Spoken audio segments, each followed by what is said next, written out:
you guys? Welcome back to a very special episode of your favorite podcast, The Pro Physique Code. I say special because we've got just us ladies today. I was gonna say, why is it special? Well, not special. We love Evan, don't get me wrong. But I know that last time Rachel's face, oh my gosh, no, Evan's amazing. He's a great asset to this podcast. But today it is just me, Lexi, Rachel, and Kaylee. So you got the girls. And last time we did an episode together, we did like a girl chat episode and got a lot of good feedback on it. So we're not really, I mean, we can do a little girl chat if we want, but we're going to talk today about boundaries, which I think will be like a really good topic to talk about. We'll touch on, I think boundaries are just so important in life in general, but specifically we're going to talk about boundary setting like as a competitor and prep. Yeah. So first off, how are you ladies doing today?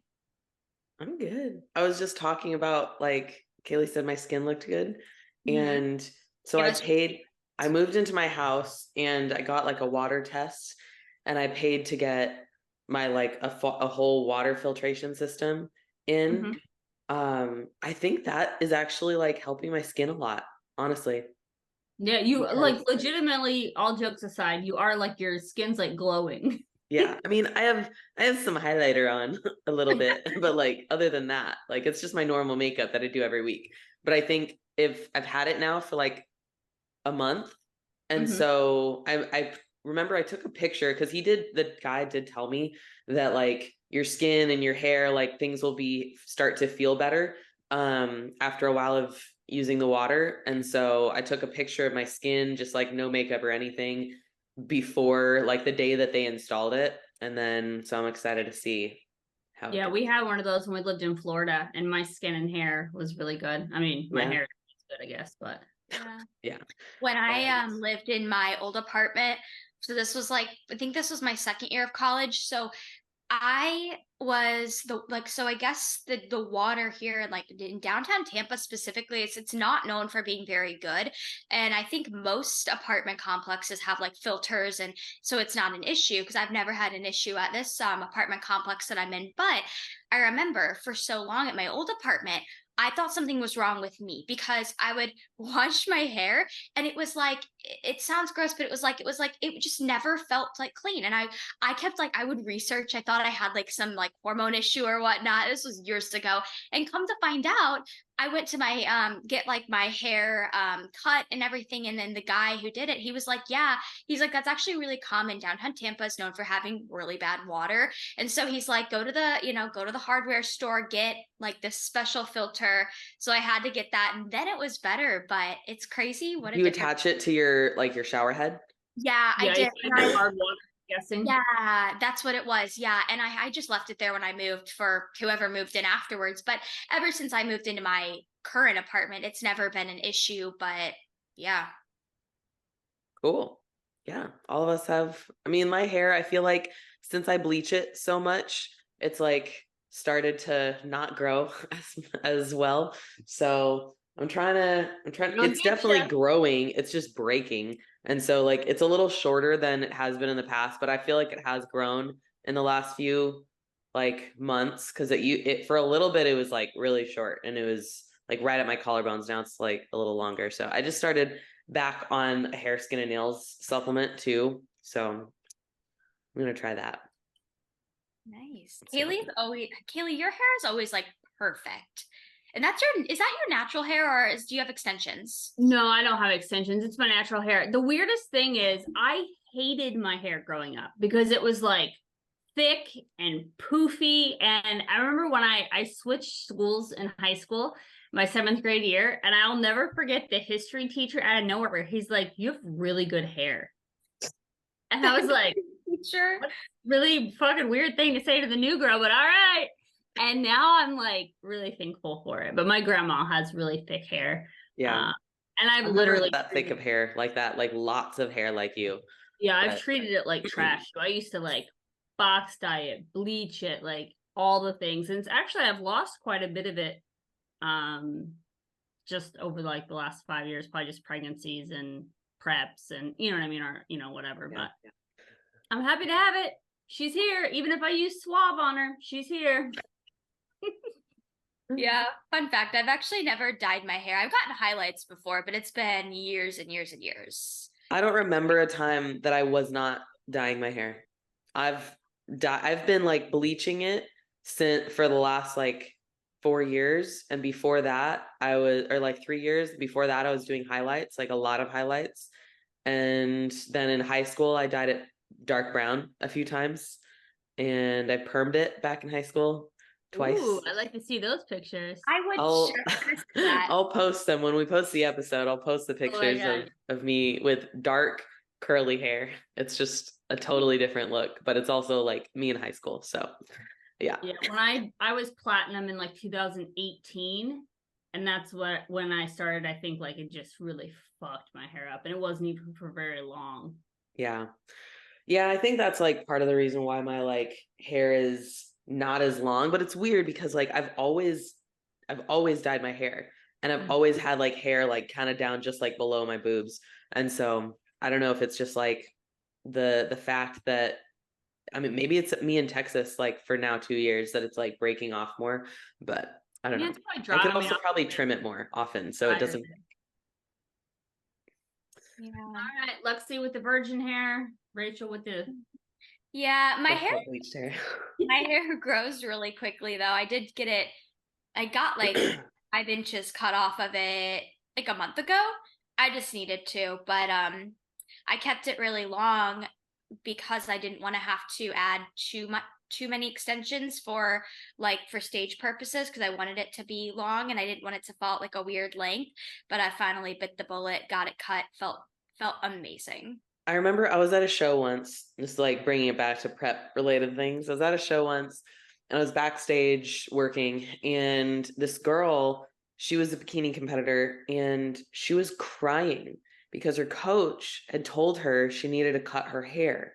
And she was doing her back pose, and her hair was literally covering half her ass. Like, I've seen that before. why are you crying? You literally want to compete. You want to do well. You can't cover the most important thing about your body. Well, it surprises me too. I even like I think that's worth bringing up is like look at your hair length when you if you're a bikini competitor and if it falls like even just on top of your glutes. I mean, Yeah. I would suggest trimming it. It should fall like I would say an inch or so above your glutes. Because Well, like also above your your suit, tail. where your suit Yeah, shows. Like it should exactly. fall a Exactly. little bit above that. I know, I think small waist. Kerrigan Pike, Just or I don't saw know, her. Yeah, I was just gonna say that. Yeah, she because just did a show in Seattle. She looked amazing, but she did write about her feedback being that she needed to cut her hair. It was like covering not that much of her glutes, but it was definitely covering like it was covering her suit. So Yeah. yeah, Well, it's also oh man, I loved her as a blonde. I know. Kerrigan. Me I too. really, I loved watching her rise up into the IFBB league. Same. She I just really she like seems her. like a really cool person. Yeah. I've met her like once, but she's always been really nice when I've met her. And she like I have a client who like will regularly like quote something that she wrote on her Instagram because she just like is really into her, and she's just like, this post from Kerrigan helped me so much. I'm like, oh, that's so nice. Like she's a cool person. Yeah, and it's also like if your hair is too long, I know that, especially if it's too long, covering things and it's like too voluminous at the bottom, it can cover up your tapering too. So it Yeah. just takes away from your shape. So Yeah, I it's think a lot of people do like the The whatever. kind of V cut Yeah. in the back of their hair. That's smart. yeah. Well, I'd say like if you really are attached to your hair and you're gonna cry about having to cut it, at least try and maybe put some waves in it to see if that helps to bring the length like up a Yeah, little bit so shorten it's it. not cover yeah. Yeah, you But if it's still too long, then I mean, honey, you're gonna have to part ways with an inch and it's gonna be okay. Well, and Yeah, I think exactly. too, like it's really important that you trial your hair before your show and hit your poses with your hair. One, you wouldn't like. I always wonder, like the people that it is too long, like did they not practice with their hair down? Because we always have our hair up from like the gym and stuff, and then maybe that just somehow gets missed. Because if like I had a client, obviously, and she's doing her check-ins, I'm like, hey, you need to cut your hair. That's long. But a lot of clients don't have their hair down in their check-in photos too because Yeah. it's first thing in the morning or it's whatever, and so their hair's up. So it's an easy miss if someone doesn't practice routinely with their hair down. Yeah, you should definitely practice with your hair down, especially for like like bikini, your hair is always behind you for the most part for all your poses, like your mandatories. But with figure, you have to move your hair around. And that can be a really hard habit to get into, is like moving your hair and learning how to do that doesn't look bad. Because a lot of people, like I always do like one hand and flip it under because that's just like more comfortable for me. But then some women like will do both hands and do that. Like there's so many different ways, but you have to do it and you have to practice with your hair down. And like I get it, when your hair is sweaty and you're posing, you don't want to do it. But like usually I'll have people like just put like bring the stuff out of your face, but keep it down in back. Or like if you have really long hair, like put it in a long braid, so then you at least have the habit of like pushing the braid away. But Yep. Yeah, Something it's that's so important. weird too. Speaking of that, has anyone else noticed people moving imaginary hair and they're posing? yeah, Yeah. Like girls, I noticed it at a show this year. Like she had hair to here, but she did like a fake. Like there was no hair to flip back. Like us girls with like she really did that long on hair. stage. Like yeah, like when you have long hair, when you get in your back pose, you have to kind of like do that to kind of move it. They did that, but there was no hair. They just had Yeah, like that short hair.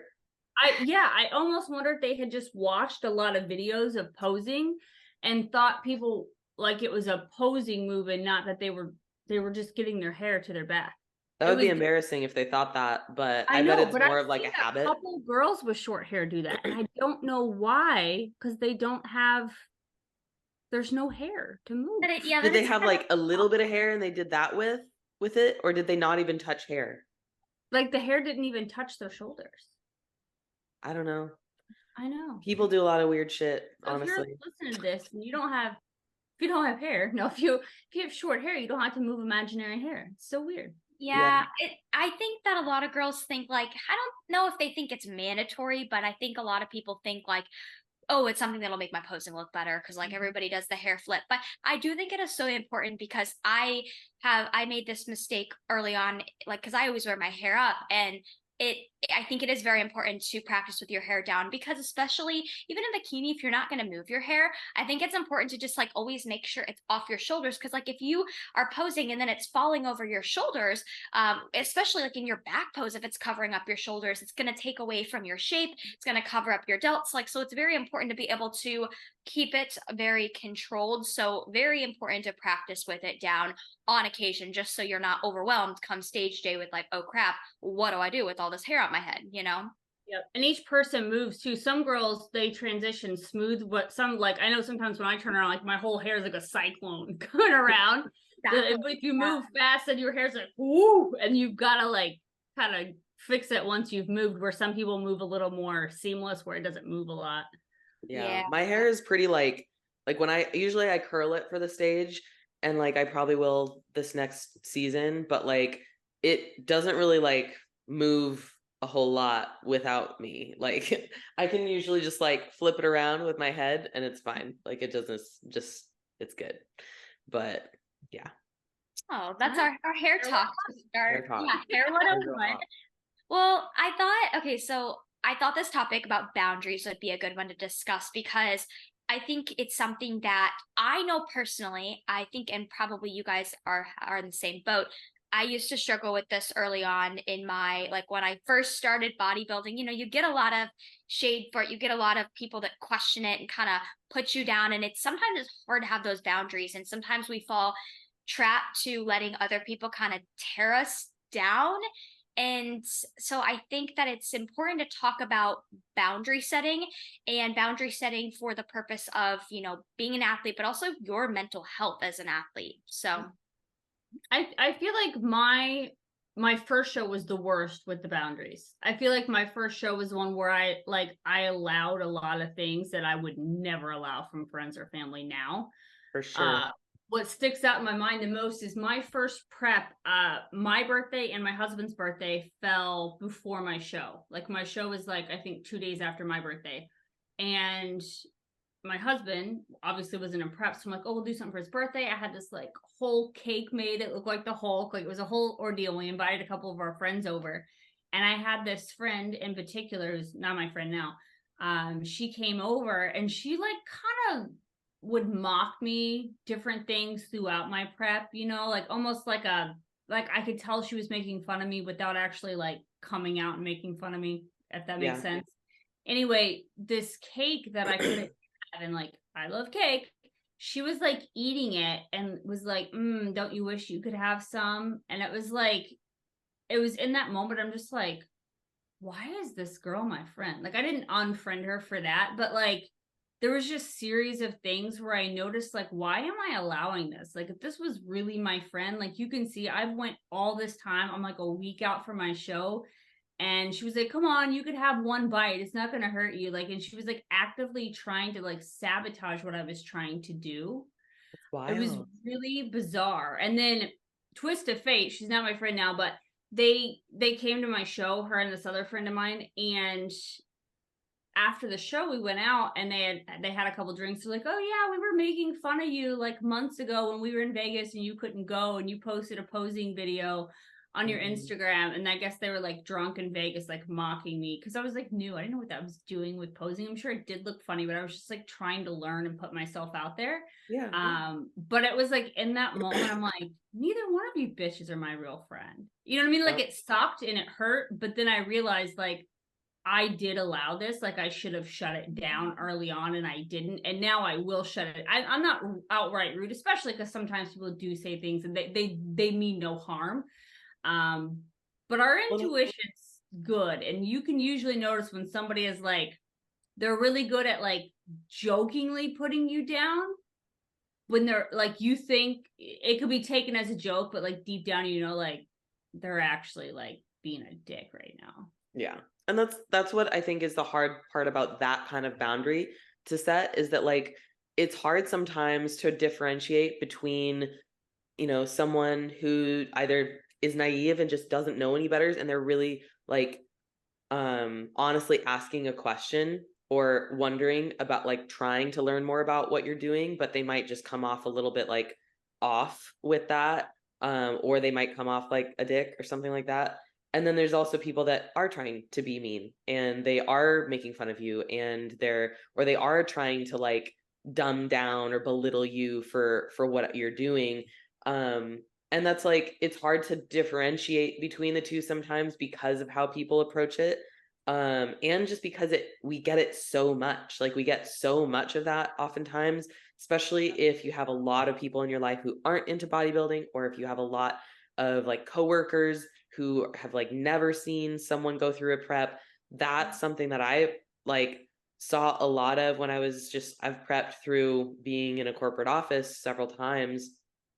And it's like everyone likes to ask questions, but then there's also the people that really don't get it, and they'll say things like that, like, can't you just have one? Or like, oh, I made keto cookies, can't you have one of those because it's healthy? And it's like, there has to be a way that we like set boundaries with those people, so that not only do they stop doing what's like making us upset or uncomfortable or just like is rude, but it's also like not making them believe that like you're different or you're being rude or mean to them because you're in this prep or because you're choosing to live this lifestyle. And I think we've talked about this before. One thing that's important to me, and I know it's important to you guys too, is like making sure that people don't think that this is something we feel like we have to do. Like we're doing this because we want to do it. So a lot of people will like make bodybuilding their whole life, and they'll just like be like, oh yeah, I can't have that, sorry. Or like, I can't do this, no, I can't do that. And it's like, you choose to bodybuild, like you choose to compete, you choose to start a prep. So I always caution people against saying things like that and using that language if they want people to respect what they're doing and not make fun of them and not think that what they're doing is unsafe or too extreme or whatever. Because the way you present what you're doing matters. So if you say like, hey, everyone, I'm starting a prep, I'm really excited about it, there's going to be some changes. Like, I'm not going to go out as much because I really want to do well in my show. I really want to, you know, have no stone unturned. I'm not going to eat out as much because of the fact that I want to stick to my diet. And if you talk about it like that, like, I want to do this, I'm excited for this, this is something I love to do, and it's like good for me, that's a lot different than like, all right, I'm starting prep. I don't get to go out. I can't go out with you. I can't Don't do eat this in with front of you. me. Don't, yeah. Yeah. And it's like, it's a totally, doesn't seem that different, but it is. It Yeah. makes a difference in how those people are going to perceive you. And not that you should care how everyone perceives you. That's another part of it that we can get to. But if you really value other people seeing what you're doing and, seeing it as a positive, then how you talk about it matters, I Yeah. think And I verbiage think, is important. Like the whole I can't do like I can't eat this or I can't do this. Like the verbiage I think is really important because guess what? Like you can. You're choosing not to, right? And I think it's important and I find that it's harder for people like having these setting these boundaries tends to be harder for people who maybe start bodybuilding like a little like later on in life and or if if you have people in your life that have known you to be like a past version of yourself and then you start a prep or you start this bodybuilding journey for the first time, I tend to find that those are the people that struggle the most with setting those boundaries because you're dealing with the people, whether it be your friends, your family, your coworkers, that have seen a different version of you, right? And then they all of a sudden see you start to take a turn and do something completely drastic.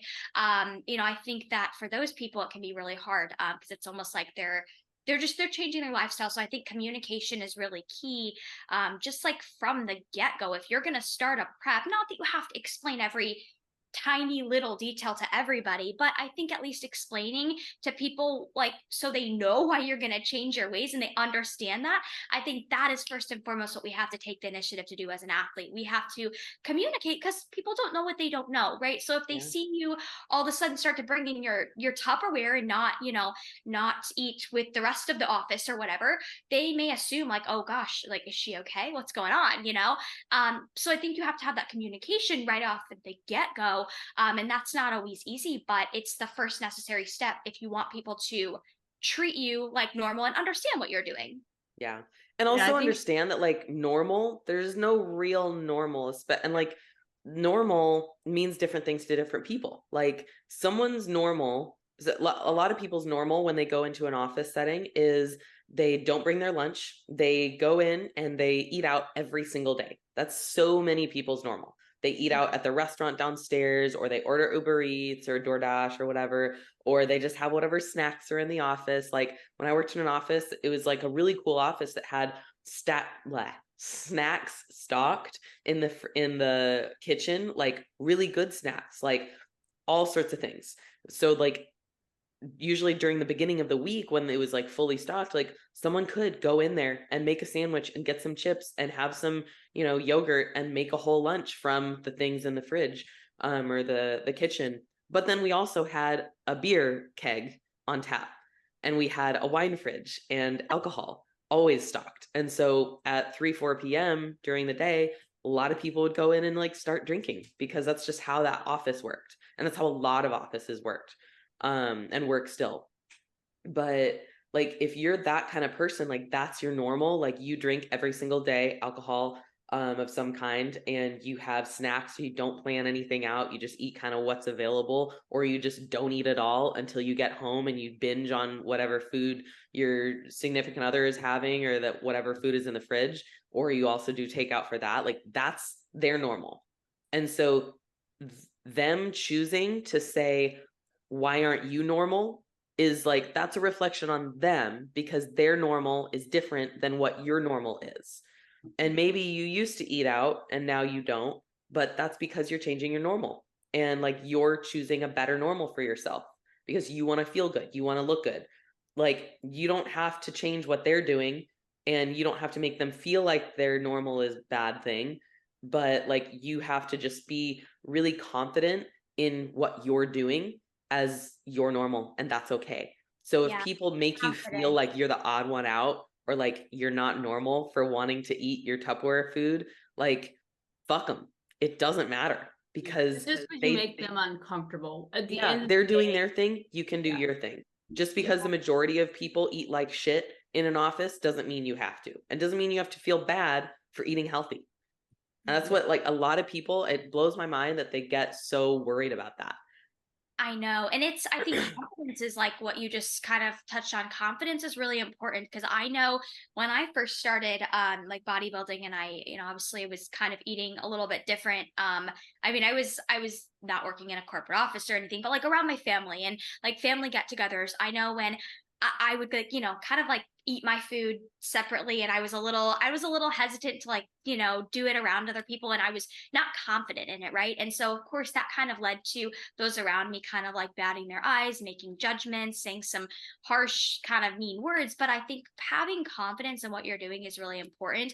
If you're bringing your Tupperware somewhere and like you're hiding it or you're like, it's in your lap and you're just like trying to hide that what you're doing and you seem really just unconfident, of course people are going to probably like kind of bat their eyes and wonder like what the hell are you doing. But if you bring your food, you're very confident about it, you don't make a scene, that's, I think most of the time people are more likely to just, they're not even going to question what you're doing if you're just confident and you're not making a scene, while you're doing it.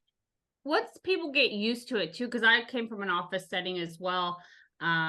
Like during my first prep, I worked in an office and everybody orders that at lunch. And so anybody who's worked in an office knows when it gets about an hour before lunch, there's always one designated person who's like, anybody ordering out? And then they kind of decide, and you walk around the whole office and everybody sees if they want something from there. When I first started bringing my food, at first they'd be like, Kaylee, are you ordering? I'm like, no, I brought my food. Okay. And like, it was weird at first, but then eventually, like, they didn't even ask. They knew I had brought my food. They knew I was doing a show. And so when they first started asking, they weren't trying to be dicks or rude. They were trying to include me. And then once they caught on, oh no, she's doing this. Like, this is a thing now. Then they just stopped. And the same with treats. Like, there was always some people at work that was like, oh, don't you wish you could have this? But for the most part, something like, because I worked in a nursing home, so families always bring tons of treats, especially around like holidays or a patient's birthday or something, and they just stop being like, oh hey, there's cookies in the break room or whatever it is. Like, people adapt and have a way, and the more secure you are in that, the easier that transition is. You're always going to have like dickhead people no matter where you're at. Yeah, that's funny because that same concept has happened like with my mom. I noticed about a couple months ago she was like ordering some food or whatever. I was at her house on the weekend and she didn't even ask me if I wanted anything, which like that was not like, to some people that may sound rude, but no, it wasn't, because I was deep into prep and she just knew like Lexi's gonna say no. But that used to not be the case. She used to be like, oh hey, you want something from here, and I used to politely decline. And now she just doesn't even ask. And it's like, for me, yeah, you're right, people just adapt, they learn your ways. And and I also think it's important to mention like happiness is, it's relative. Everybody, like, what makes somebody else happy is not going to be what makes you happy, right? So the way I like to always frame it is, that pizza or whatever that may make you happy, but guess what, my meal with whatever in it, like, this makes me happy and this makes me feel good, right? And this is what makes me feel good. And if I were to have that pizza or that burger or whatever it is, that would not make me feel good. It's really what makes me feel happy, and that's why I'm eating it. Yeah. I think coming to anybody who's not into prep yet, or is thinking about competing, if you come from a partying background, you might have, what for me, like, that was one of the hardest transitions, and I think that's the hardest sell to your friends and family. Like, in my 20s, I mean I drank a lot and I had a lot of fun. Like, I was that girl where I got some alcohol and I was like the fun girl at the party.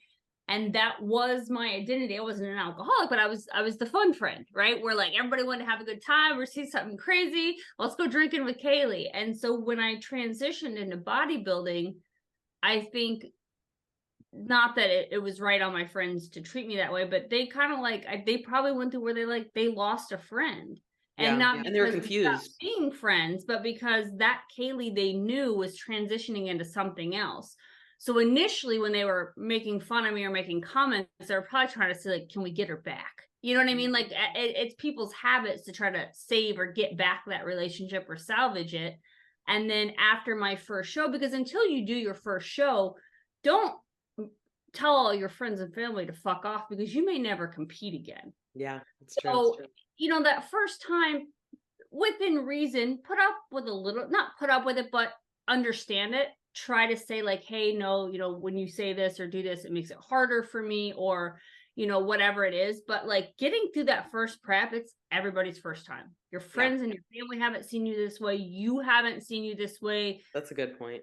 And so, like, just get through that first time. And then if you're like, no, this is what I'm going to do. Because not everybody does a show and becomes a pro or decides, I want to make a thing of this. Some people do a couple shows. It was a bucket list thing and they're done. And they do go back to their party life or their drinking or, you know, there's nothing wrong with drinking. Once you count macros, you're like, I'd rather have food. So Yeah. it was just kind of a soft transition out for me. But that first go around, you don't even know if you're going to stick with it yet. So setting boundaries is still very good, but don't like write off everybody like, oh, fuck them, they don't even like training, I'm done with them.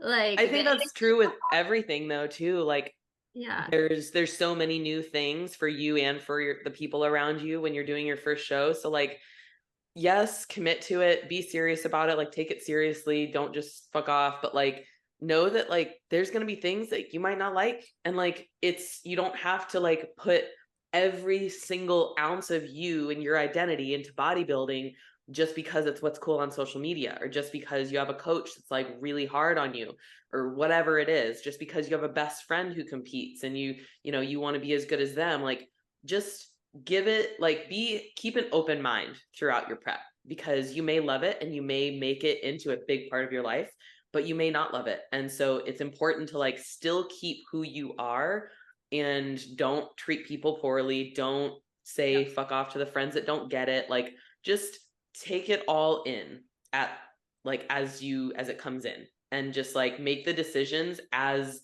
things happen. Just be more like as introspective as possible and like self-reflective, because like you said, like you might go back to your old life. Like, I had a client who like was really into it and she did really well in her prep like throughout most of it, and then you know we did her first show.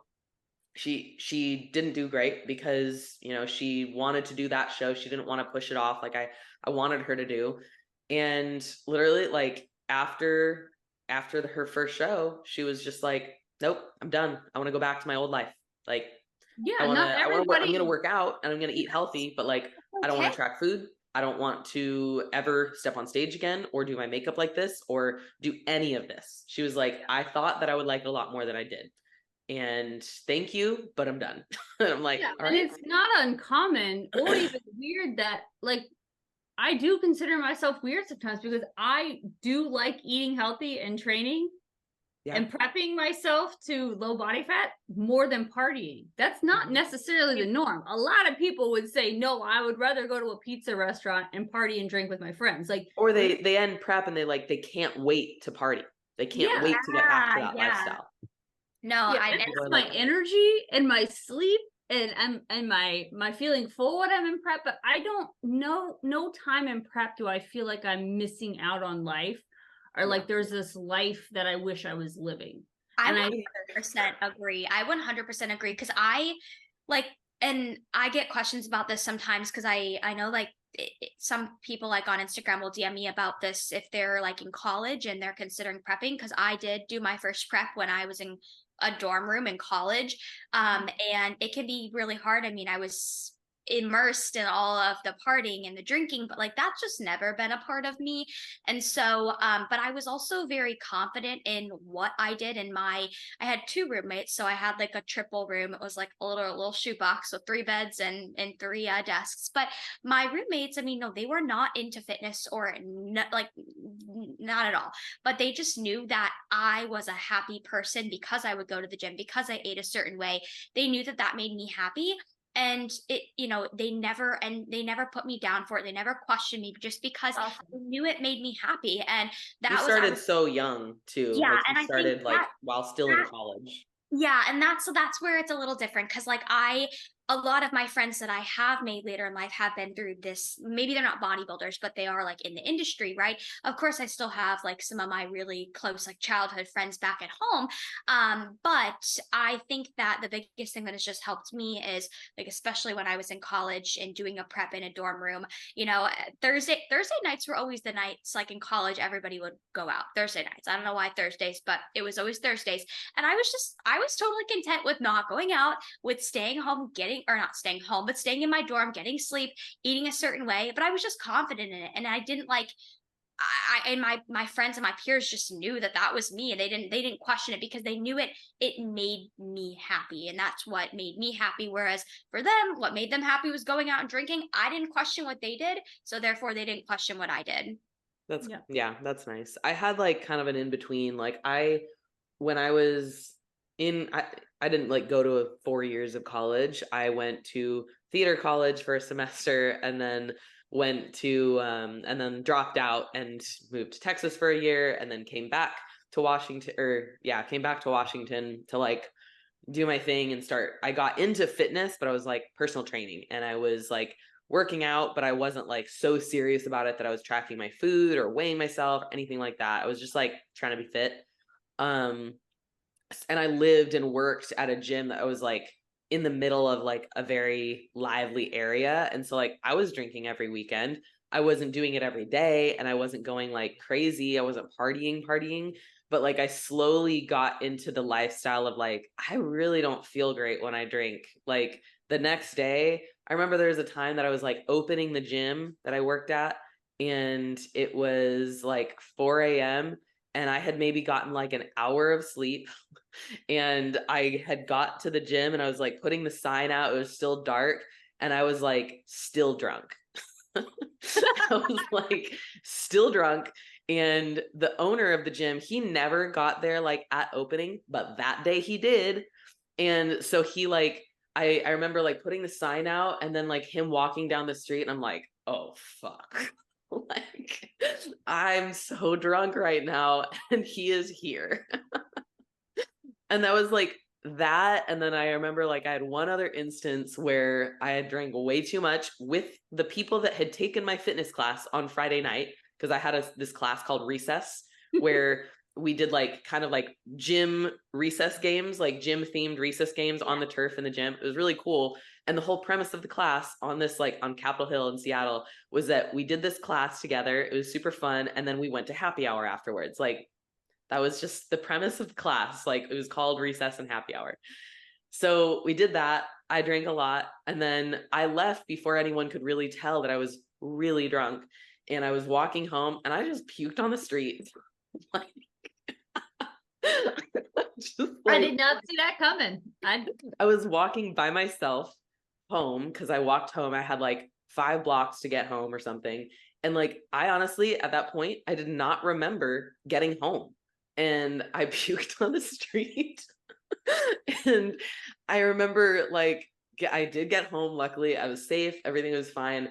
But 2 weeks later, this member came up to me at the gym, or I was at the front desk. This member came up and was like, hey, how are you doing? And I was like, oh, good. I'm good. How are you? He's like, like, how are you doing? Like late, like, how are you doing? And I was like, Oh no. I'm fine. Like, I'm good. He's like, okay, like Holly, his wife is like, Holly saw you a few, like a couple weeks ago. And she said something about like, you might be going through something like that. He said something like he was concerned for me. And I was like, oh, it like all came back because I had not remembered that I had done that. And then it just like came back. I'm like, dang, that's not good. Like, I don't know how we got on this subject, but like that was kind of like one of those moments that made me realize like I really don't like how that looks, obviously, but I also don't like that is like something that I'm experiencing. And so I want to be healthy. I want to like inspire others. Like I was a personal trainer and group X instructor and everything. Like I don't want to live like that as much. And it's not fun waking up hungover. And it was also like something of a wake up call too, when I was like realizing like I'm not really making any progress towards looking better. And I didn't know anything about like the metabolism at that point or really anything about diet. And so I just like that was kind of one of the around the time I started learning more about like nutrition and like trying to figure out like what is going to make my body better. And part of that was just not drinking as much. And like, yeah, I would go out for maybe like a drink or two, but not take shots and not have like people order me drinks and stuff like that. And so that did cause some rifts and some friendships, and it did cause some like just awkwardness in some circles that I was in. I was acting at the time too. And I remember feeling really judged when I would like perform at a show on a Friday or Saturday night, and then everyone would want to go out drinking afterwards, and like I would only stay for one drink because I had to teach a class in the morning. And so like the two lifestyles really just did not go together. And it started making me realize like acting and like theater and the whole artsy scene was just more and more not for me because of what was expected of me. And like, granted, there's people that do great in that industry and they don't drink, they don't party, but it was just like so apparent that that was such a big part of it for everyone around me. And so I started just like realizing maybe this just isn't for me. And that's kind of what stopped me acting, was like the lifestyle and like just the fact that you put in so much work for so little return in terms of like getting paid. And yeah, but it did come with a lot of like hard conversations and boundaries that I would have to set with people. Like I remember telling a friend that like I just don't want to go out. Like I don't enjoy going out with you guys because it always ends the same way. And so like we kind of broke up as friends. And then it wasn't until like years later when that friend kind of like grew up a little bit and stopped doing that we kind of came back together. And like the other friend is out still partying. It was like a threesome of friends. The other friend is still partying. And the friend that did come back, like we're really back to being close now. And so sometimes like you might lose a friend or multiple friends being in your new normal where you're healthy and you're taking care of yourself. You're not doing the old you things like partying or whatever. And that's okay. We're not meant to have friends in our lives the whole time, but they might come back. They might realize like you're right. And it does feel good to not be drunk every day, you know? Yeah, that happens. I see that happening a lot. And I think something like we haven't really touched on yet, when it comes to the boundaries, is like we've talked a lot about setting those boundaries with like our friends, our peers, coworkers, whatever. But I think it can be even harder when it comes to setting those boundaries with your family, right? Especially like if you're anything like me, I always feel a little like guilt when I have to set boundaries with family, right? Because I'm like, oh, they're family, but it is equally as important to, set those boundaries with your family. And like similarly to that pattern you were just kind of explaining, Rachel, like I know when I first started bodybuilding, I'll use my mom as an example. She absolutely hated it. Like I don't need to go down that rabbit hole, but it was a really bad time. And so it separated us a lot. And then like I continued to do bodybuilding. It made me happy. And eventually she like now has come around and she totally supports me. And I know she's not a bodybuilder and she doesn't live the lifestyle, but she knows it makes me happy and she totally supports it now. And so I think, but that, it took a couple years of her really saying like, oh, wow, this is actually something, this is not a phase. This is a lifestyle for Lexi. And, and she's doing it in a smart way, not doing it to the point where she's jeopardizing her health or being stupid. And so it took a couple years of her learning, but she finally came around. And I know I hear a lot from like clients or just competitors in general. They're like, oh, well, my mom or my family member or like some family just doesn't get this lifestyle and puts me down for it. And and I think sometimes you have to give them time. They will come around, especially if you're in this for the right reasons. You're doing it in a smart manner. It's something that makes you happy. Eventually they're probably going to see that and come around later on. It just may take a little bit of time. I think it's like hard for parents, like a lot of the time. And I don't think it's been hard for mine as much, but it definitely is hard for family a lot of the time because they just like they see so much, they know you so well a lot of the time, and they see you change.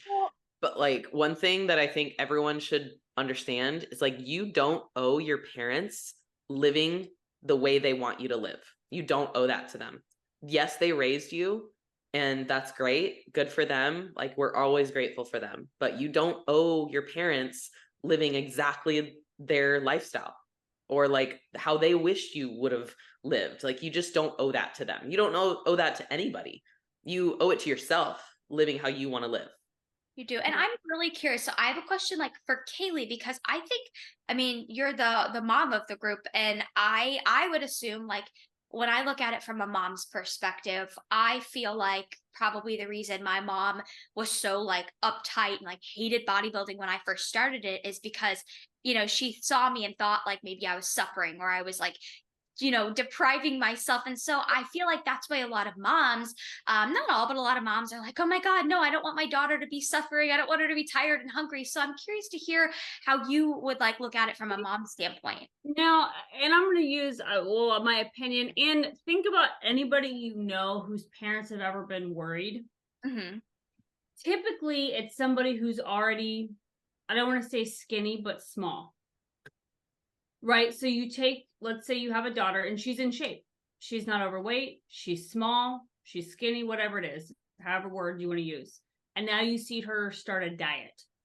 Mm-hmm. That can be concerning for sure. You have, and not that it's okay, but if you have, and I'm trying to word this right, but if you have a daughter who's 20 pounds overweight and she starts a diet, you more have to be like, good job. I'm proud of you. I think it's a perspective thing. And it's not that the parent wouldn't be proud, but I'm trying to like think of it from like a mother's perspective, where if you knew nothing about it, and let's use Pearl, for example, right now, if Pearl's like, Mommy, I want to go on a diet. I'd be like, are you insane?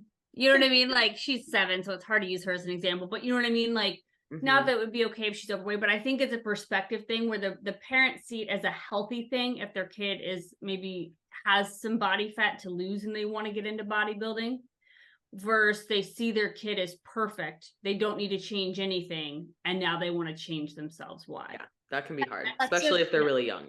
Yeah, and I think that's probably the dynamic. And I have to be really honest. I love to compete. I love all of my clients. But if Pearl came to me at 18 and said, Mom, I want to prep for a show, it'd be a hard thing for my heart. And it wouldn't be because I don't love it. And it wouldn't be because I wouldn't want her to, it's because but you know the dangers of it. And you know the dangers of like it mentally, right? Yeah. Most people could compete and come out of it and they're fine, but there are people who can't. Most people that can are people who come from like a past disordered eating, or they already like predisposed, or they have like an addictive personality. I think those kind of people get sucked in a little more. But it would be hard for me as a mom, and I'm completely in the industry. If she was like, I want to compete, I'd have to really, first I'd be like, well, you're not dieting because you're perfect. We're just going to put you on stage. But as a mom, I can 100% see that.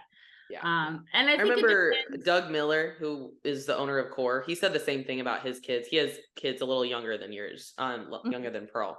But he said the same thing. He's like, that would be really hard for me because like they know who I am, and it's like they'll probably want to do that to some extent. But it's just like it would be hard for me to like let them go into that world, especially with like men are generally, when they're young, even like 16, as young as 16 or whatever, they want to go on some kind of drug, and that's going to be really hard when you they really shouldn't do that. Right? Yeah, I was curious to hear it from the parents' perspective, because I feel like, I don't know, I feel like I'd be the same way, Kay. Like if I had a daughter and she wanted to do a prep, like I don't know if I could do it. I think it's just because we know exactly, it sounds so silly to say, because we know that there's a way you can do it optimally, right? But it's just, I think it'd be hard from a mom's perspective. So in hindsight, I guess I'm kind of grateful that my mom isn't a bodybuilder and she lives a totally different type of lifestyle. God love her. But like, I kind of am glad, because she just lets me do my thing. And I think the younger that you are, the harder it's going to be for a parent. Because like I started competing when I was 29. Like I was grown. I was out of the house. I owned my own home at that point. So my mom was going to be like, not my baby. You know what I mean? Like I'm 29 years old. No, she was not worried about me at that point. But you were very young still. You're her baby in college. And all of a sudden you know what I mean? Do something she doesn't understand. And it's like, not my baby. What are you doing? And so I think that has a lot to do with it. I think the parent, if you feel really solid, like, no, my kid's got this, like, you know what I mean? Like your mom didn't feel like you were off in the world probably yet. Like Lexi's got it. She can do this all by herself. She was probably like, oh no, someone's going to take advantage of Lexi. Does she even know what she's doing? You did know, and you were all in. But your personality, anyway, you're like the sweetest, most kind person I know.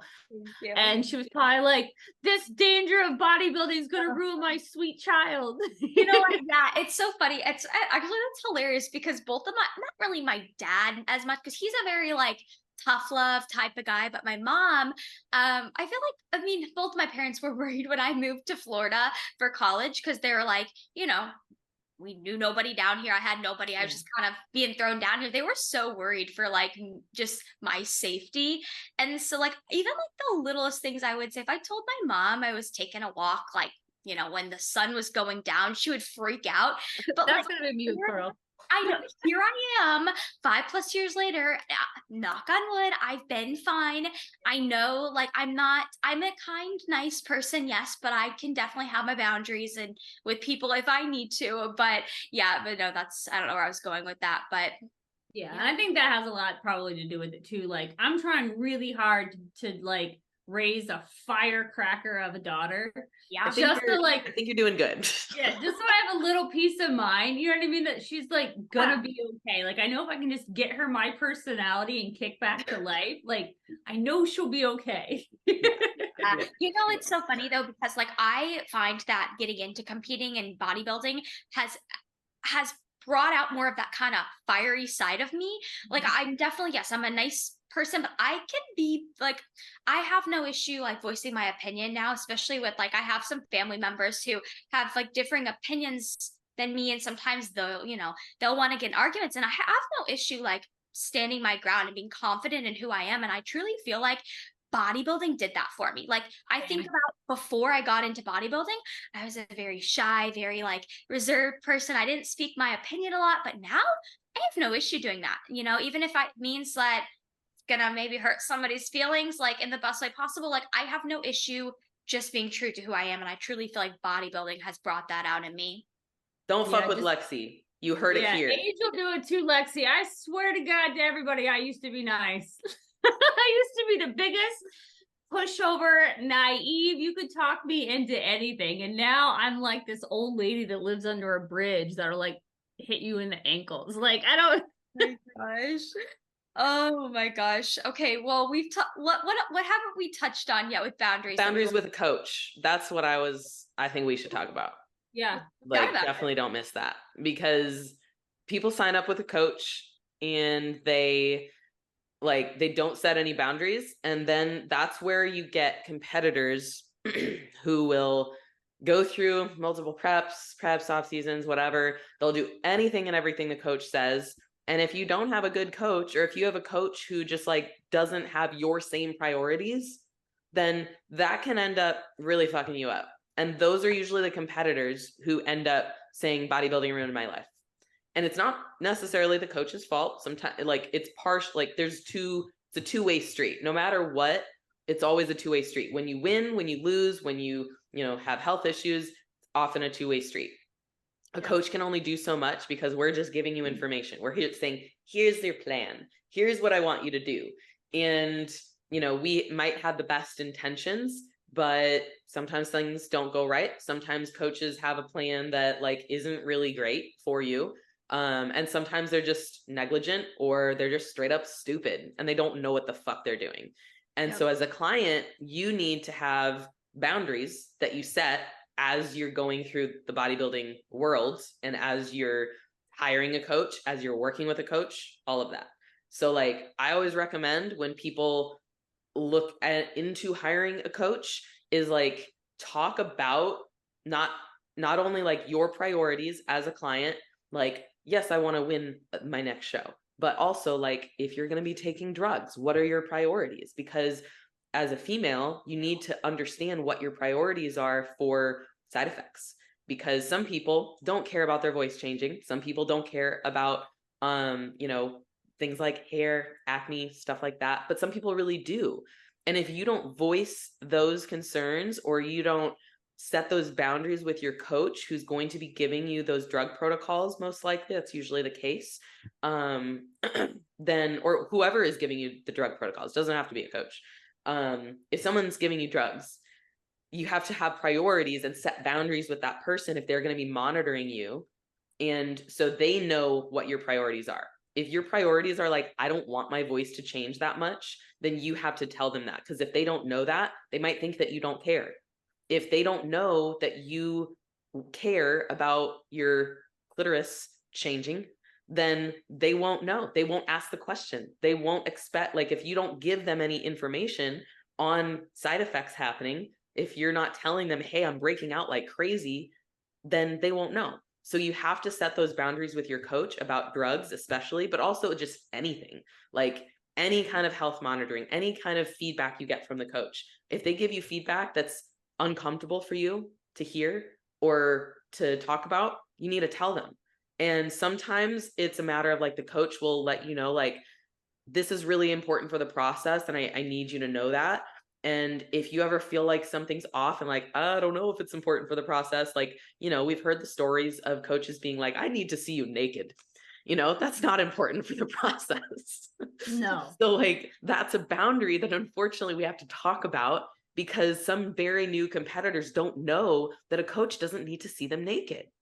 Right. Like, so if you ever feel something is off or you feel like your coach is giving you information that's like, doesn't sound right, like ask someone else that you trust. All it takes is just asking someone. Maybe it's another competitor with a different coach who's doing well. Maybe it's another coach. I know, like myself included, I know Paul tells me about this all the time. Like we get questions from other competitors with other coaches saying like, hey, my coach asked me to do this. Do you think it's okay? And I'm not saying like everyone should just flood other coaches' inboxes and ask for free advice. But sometimes like if you're really unsure about something, like it's okay to ask those questions. Like personally, I would much rather help someone and say like, hey, yes, this is normal. Your coach is probably doing a great job. Or like, hey, it's probably not a good idea or something like this. I think you should talk to your coach more about this and like tell them that you're uncomfortable with it. That's all it takes. I'm not going to step on anyone's toes, but I'm also going to I'm going to try to help anyone that comes my way. And I think, we're all the same way. I Yeah. agree. Sometimes it's hard from a coaching perspective, because you're only hearing the client side, right? And you want to like, Right. but I do think that there's something to be said for like, if you are a client and there's just like this gut instinct, that's like, I don't know if this is right.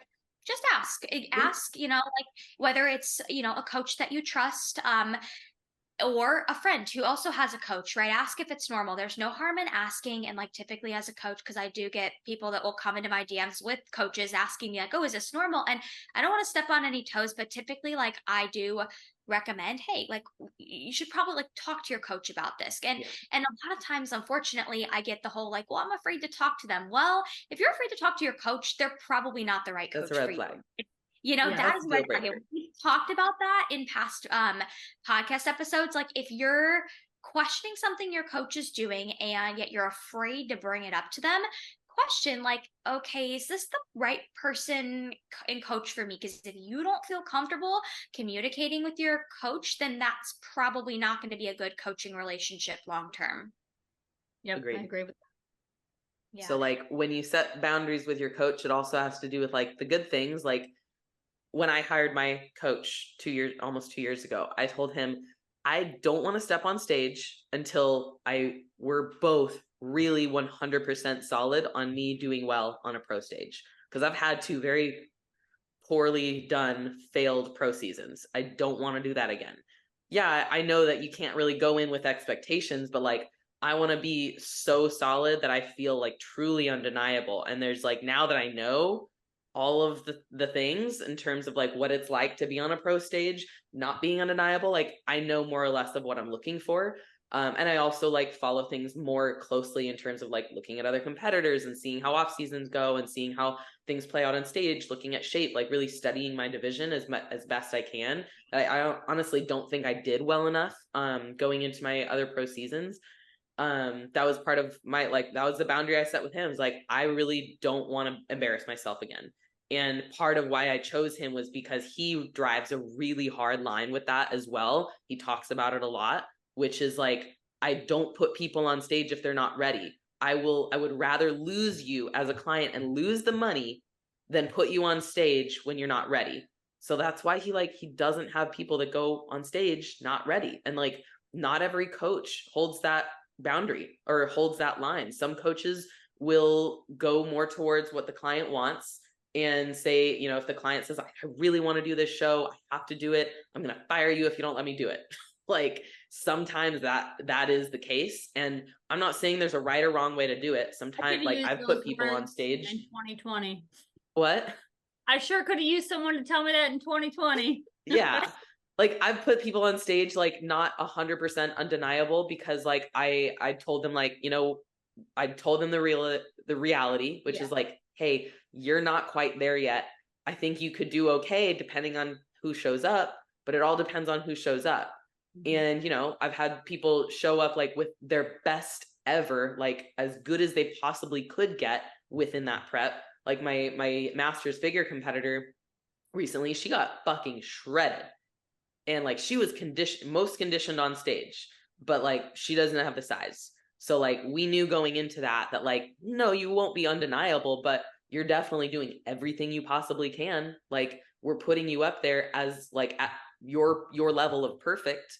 And you know, we can only just go with that. And so there's different levels of that, I think, in terms of like what your boundary is for getting on stage and how you get on stage. And like I said, there's no right or wrong way. I think like I don't want to like put any boxes in here like with coaches, because every coach is a little different. But for me personally, I knew that I needed to set that boundary early on so that he knew with every check-in, with every different phase, with every decision he makes, it's about that. Instead of like, oh, we're just gonna do it until she looks good and then we're gonna prep, you know, when it makes sense or when she wants to do a show. Like I just don't want that kind of relationship. So that's why I set that boundary early on. It's important if you are a competitor and you are hiring a coach, you know, and usually like I try to gauge this on the initial consult call with like prospective clients who want to compete. But like I always like to kind of gauge what type of competitor do they want to be. Are they just doing this to kind of have fun, you know, see how they can do? Or are they like, hey, no, I want to turn pro, or I want to eventually, you know, I want to be a good pro. So I think having those boundaries right off the get-go, like telling a coach like what's on your mind? Like if you're going to get into competing, how do you want to approach it? Is it just going to be kind of a hobby, something you do for fun? Or like if you have aspirations to go to the Olympia, you know, maybe that's a big goal, but put it out there. And then that way your coach knows, you know, kind of what your long-term goal is and how you need to approach everything up until then. Yeah. Yep. And you need to make sure too, if that boundary changes, let your coach know. Cause Lexi, I do the same in a consult with like a new client for prep. I'll say, okay, if they're dead set on a show, like an actual date, I'll say, are you wanting to get an overall? Are you wanting a top collar? Are you just doing this to do it? So that I know how far, one, to push them, and two, how much I need to push for them to change that show day or not do it. Because if someone tells me, no, I want to be undeniable, I want to be first place, I want to, you know, go for the overall, and they're nowhere near that at 4 weeks out, or, you know, probably sooner than that. But I can say, hey, you said remind them of the goal. Yeah, you wanted to be undeniable. We're not there yet. We need to push this. Yeah. Because and if that changes, tell your coach too. Because if at first you're like, oh, I'm just doing it for fun. Okay, you're just doing it for fun. So we have this timeline and I go through, but then you're like, oh, I'm pissed off at my coach because I wasn't even conditioned. Well, did you tell your, you know, all of that is very, so just that conversation, once you set a boundary, it's not set in stone. It's not your boundary for life. Like you can change that boundary. Right. It's just that open communication, whether it's a boundary with your coach or your family, whatever it is. Because I know when I first started, back to like family, I used to tell family, like, I don't want to be around this food. It wasn't the right way for me to approach it, but that was my easiest way, was removing myself from being around it, because I hadn't yet learned how to live this new lifestyle meshed into everyone else, not having to change their life for me. But then later that changed because my boundary changed, because I no longer needed other people to change their life to make my prep easier. Yeah. You know what I mean? And so it's an ever evolving thing. I think it's better with time. I think boundary setting as a competitor absolutely evolves and gets much easier with time, because you realize like it's easier with practice and being more in tune with yourself. 100%. And like for me, I noticed the more I set those boundaries, oh my gosh, it's like more of a weight lifted off my shoulders. You know, you feel so good once you set those boundaries and people, you know, abide by them and they support them. Like you know, you feel so good. And when you're, you know, when you're constantly putting yourself second and putting, you know, and doing things for other people at the compromise of your own mental health, like you're teaching them that you come second, right? And they're going to start to realize that, and they're going to start to like, you know, try to overstep and overreach. And, you know, and there has to come a point where you set those boundaries and you're probably going to feel like a literal weight is lifted off of your shoulders. Yeah. And sometimes you have to set boundaries with yourself. Like I'll use me as a mom as an example. Before I started prep, I set boundaries. And those boundaries are things like if Pearl says she wants to go for ice cream, I take her for ice cream. That doesn't mean I have to eat the ice cream. Yeah. That doesn't mean I even have to enjoy taking her. But she sure the hell is going to think, I cannot wait to take you for ice cream. Let's go. Yeah. Like I set different boundaries like that with myself because competing is important, but there's still, and it's normal to still have other things that are really important. Yeah. Right. So like my family is a non-negotiable for me. I'm not going to throw my family to the side so I can win a bodybuilding show. So boundaries with myself are making sure that I can navigate that in a way that like keeps everybody as happy as possible. My poor husband's probably the last to be made happy just because he's an adult. I know he can take my attitude, but you know what I mean? Like I make sure the kids are good. You know, I'll have two now, so it'll be a different navigation. And I think too, it'll probably even be different because Pearl is female, obviously, or a girl. So I was like, I don't want her to have food focus. I don't want her to think we can't have, you know, and it's so weird that now that I've had a boy, I'm not saying boys don't have that situation, but it's like my mentality around like, should I be in my suit in front of my son? Because Pearl took progress photos with me till, I don't know, she was 5. It was like her thing she wanted to do. But then I think, well, would it be weird if my son was like wrapped around me in my stage suit and my progress? But you know what I mean? Like it's a different perspective. So I'm sure I'll have new boundaries that I have to like think of and you know, but it's an ever evolving thing. So but having your own boundaries, you should have your own boundaries set before you start telling other people what their boundaries are. Yeah, honestly. absolutely. You need to know what you'll put up with or what you're wanting or what, you know, just your own expectation for yourself before you even start a prep or reach out to a coach. You should really say, okay, what am I doing here? Why do I want to do it? And what are the kind of boundaries for myself here? You know, am I wanting to win? Am I wanting to get into the fitness industry? You know, I think a lot of people they think they need to compete to be a coach or to be a coach taken serious or whatever it is. And so you need to really figure out what your plan is and what your boundaries are. Yeah, to move absolutely. forward. I think too, like I had the same thing when I was working in an office. Like my first prep while I was working in an office, I remember I was working at a gym, but I was like in management, like in operations and stuff. And the owner that I worked for was his executive assistant, and he knew that I was starting prep. He's like, oh, okay, you're about to get, you know, prep brain and like all moody and stuff. I'm like, no, I'm absolutely not going to get like that. And I told him just like that, like, that's not going to happen. And I told myself, like, I know that people are like that, but I'm not going to do it. I don't know what it is, if it's a raise or a promotion or something good. I'm going to make big strides in my job while in prep. And I'm going to fucking prove that asshole wrong. And that's what I did. I did get a raise during prep, and I did do like a lot of things. I planned some huge events. I did like big things for the company that year. And I did same thing when like the next time I prepped in a different corporate office. Like I set your last corporate office, you like rose up and you were in like back-to-back your pro seasons and you did freaking amazing. Like I got a lot of like progress in my like regular life during those preps. And I think like, granted, my pro debut prep like didn't go well but that was for other reasons. And I remember one of my pro shows, my pro debut, I think it was the Vancouver Pro. I talked to this woman backstage she was the women's physique pro winner. And I asked her what she did for work. Because we were talking and she was like, yeah, I gotta go back to work on Monday. I think it was because like the pro show was Sunday. I was like, oh, what do you do for work? Because like you think of pros, and a lot of people, especially earlier on, you think pros just are pros. Like you think they don't have a job other than being a bodybuilder. Yeah. Then you realize bodybuilders don't make anything. But I was like, what do you do? And she's like, I'm the director of HR at so-and-so company. I was like, oh, damn. Like that's a big girl job. That's a big time. Like that's a major job to have as like a full-time, like pro winner type bodybuilder. And like so many people do. Like I remember there's a I forget her name, but there's a pro that's like a full-time firefighter that I remember sending to one of my clients who's also a firefighter. Like, look, girl, you can do it. If she can do it, you can do it, you know? But like Kaylee said, you have to set that boundary with yourself. Like what kind of competitor do I want to be? And what are my goals with that? But also what kind of wife or partner or husband or mother, father, worker, employee, business owner, whatever you are, like whatever is part of your life and makes your life go, like what kind of person do you want to be? And like just the thought of having that and like even writing it down early on as a competitor can help you set, but like it sets the intention. So then when you do start to get a little like moody or short with people or whatever, like you can start to really see where like, oh shit, that doesn't line up with my intention. Like that's not who I want to be.